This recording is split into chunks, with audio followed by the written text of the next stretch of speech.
Lowenstein also quickly realized that the Stones were tied to albatross contracts with both Klein and Decca Records.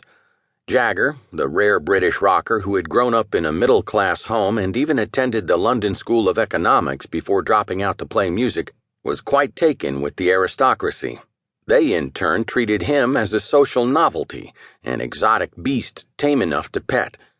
Prince Rupert arranged for Jagger and Richards to stay on vacation in early 1969 at a large plantation house 300 miles north of Rio de Janeiro owned by Brazil's top banker. While there, they wrote a cowboy song called Honky Tonk Women. Richards cribbed the guitar tuning and opening riff from Los Angeles guitarist Ry Cooder, whom the Stones had hired as a sideman on recent recording sessions. Back in England on June 1st, the Stones went into Olympic Studios to record the new song. Brian Jones, the drugged-out and angry Stones guitarist, was not there. Like the group's finances, the increasingly alienated and undependable Jones was another problem that had to be dealt with. In addition to his erratic behavior, Jones's 1967 drug conviction effectively barred the band from entering the United States to tour, and touring loomed large as the best and easiest way to make fresh money. Jones had been a member from the beginning, but he had long before used up his reservoir of goodwill with his bandmates. He was dead weight, and he needed to be cut loose. In his place, the Stones brought guitarist Mick Taylor from John Mayall's Blues Breakers into the studio. With Taylor on guitar, the band tried several passes at making Honky Tonk Women, but it took producer Jimmy Miller sitting down at the kit and showing drummer Charlie Watts how the rhythm pattern needed to go. Miller then grabbed a cowbell and cranked the band into gear. The next week, after mixing the song in the studio, Jagger and Richards drove out that night to Jones's home, Cotchford Farm in Sussex, to fire him from the group he had started. They brought along ecumenical drummer Watts for support. 2 weeks later, the band called a press conference to announce that Taylor would be replacing Jones in the group and his public debut would take place at a free concert July 5th at Hyde Park. For a band that hadn't played live in years, the concert was always going to be significant, but the mysterious drowning death of Brian Jones in his Sussex swimming pool on July 3rd instantly made the show front-page news. The Stones were at Olympic Studios in the middle of the night, working on the Stevie Wonder song I Don't Know Why, when they got the news.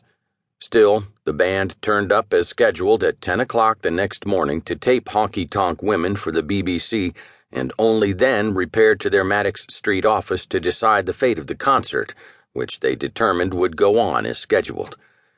That night, Jagger and Mary Ann Faithfull attended the elegant white ball thrown by Prince Rupert and his wife Josephine at their Holland Park residence. A pop star with her own hit records, the 23-year-old Faithfull had been living with Jagger for 3 years and could be a wild and willful free spirit. Ignoring the dress code, she committed a faux pas that night by dressing in all black. In contrast, Jagger wore a white Greek dress made for a man ordered by Sammy Davis Jr. that designer Michael Fish loaned to him. Jagger would also wear the outfit the following day at Hyde Park. At the lavish party, the Stones singer met movie star Peter Sellers and danced with Princess Margaret. The next morning, Jagger and Faithfull arrived at the Londonderry House, a less smart neighbor of the Park Lane Hilton Hotel, near the concert site on Park Lane, to play before the largest audience in the band's career, Jagger clutching a volume of poetry and nursing a case of laryngitis. When Alan Klein inexplicably tried to buttonhole him over money matters, Jagger would have none of it. "Not now," Jagger hissed. "Not here." Jagger slipped out early from the post-concert party at the hotel, claiming he wanted to get to bed early before leaving in the morning with Mary Ann Faithfull to play their roles in the Tony Richardson film Ned Kelly, to be shot in Australia.